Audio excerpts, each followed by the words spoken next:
Alright, welcome back. Today we are doing a midweek magic, and I used a budget night deck.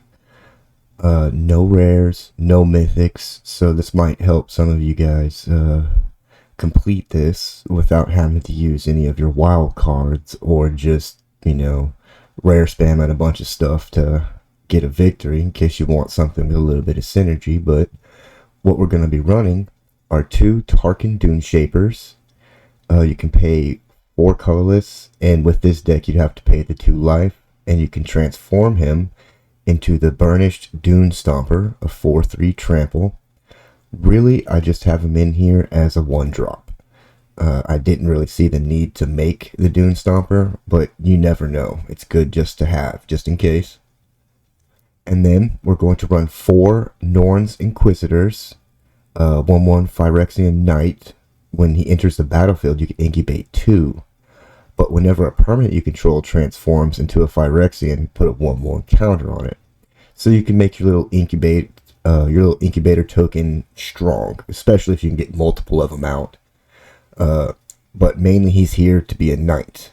But the incubators actually came in clutch in a few matches, so he's a great addition. Realm Breaker's Grasp, 2 mana, and you can enchant an artifact or creature, and that enchanted permanent can't attack or block, and its activated abilities can't be activated unless they're mana abilities, just to help you control up with some of the bigger creatures or artifacts, in case you're coming up against somebody with, some gnarly rare guys. You just drop this on them and just take it out of play. We also run 4 of the Swordsworn Cavalier, 2 mana for a 3/1. It is a human knight, and it has first strike as long as another knight entered the battlefield under your control this turn. It's a great 2-drop, can do a lot of damage. I actually kind of like it. The first strike can come in handy too, especially when you run 4 Marshal of Zalfirs. It is a 2/2 knight, and other knights you control get +1/+1. But you can pay 1 white and 1 blue and tap him, and you can tap another target creature. So it's good for control if you don't want to get overrun, or they just have a big creature you just can't deal with at the moment. You can just save yourself from being attacked by it. It's a really good card. Then we're going to use the Zalfiran Lancer, 3 mana for a 3/3 human knight. We're going to run 4 of these, and whenever another knight enters the battlefield under your control, he'll get +1/+1 and gain vigilance until end of turn. But what's really good is we have a bunch of cheap knights, so if you put in 2 knights, he's going to get +2/+2 in vigilance. He's another great uncommon card. And then we're going to run 4 Seal from Existence, Ward 3, and enters the battlefield, exile target non-land permanent an opponent controls until the Seal of Existence leaves the battlefield. But with Ward 3, it makes it very difficult to get out, so great for control. We're also going to run 4 Preening Champion, Bird Knight, 2/2 flying, and when it enters the battlefield, you create a 1/1 blue and red elemental creature token. It's pretty cool. The flying works will be very advantageous, but creating a little, chump blocker or a little tiny little damage, it's really good too, so it's definitely a great addition. Then we're going to run 4 Xerix Strobe Knights, 3 mana for a 2/2 human knight who has flying and vigilance. But you can tap him to create a 2/2 white and blue knight creature token with vigilance. But you can only activate it if you've cast 2 or more spells this turn. And as we have a lot of cheap creatures and enchantments and stuff, it's pretty feasible to get off quite frequently. And lastly, we're going to be running 2 Inspired Charges, 4 mana. As an instant, creatures you control get +2/+1 until end of turn.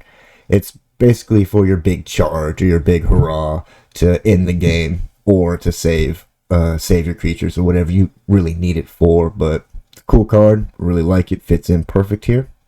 And as far as lands, I did throw in 4 Tranquil Coves. It does come in tapped, but you do gain a life, and it is, the dual colored, so I thought it'd be very handy, and it was. And lands, I tend to run more of the plains, because as you see, we have more white creatures. but you might be able to get away just doing 10 and 10. I just wanted to make sure that I'd at least get 2 planes in a match, and I did. But this is just a little budget deck to help out, so you ain't got to spend your wild cards, and get a little bit of an easy midweek magic in for yourself to maybe get some cool customizations, or even a couple rares you might need. But that's the deck. I hope you guys enjoyed it. I had a lot of fun playing it against some of these matches were pretty cool. I'm sure you'll enjoy them, especially realizing it's just a little artisan deck, not a rare in it. So I found it to be quite impressive for what it actually was. But I had a lot of fun with it. And always, I'll catch you guys in the next one.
Be sure to subscribe to my channel if you haven't already, because subscribing makes you feel good.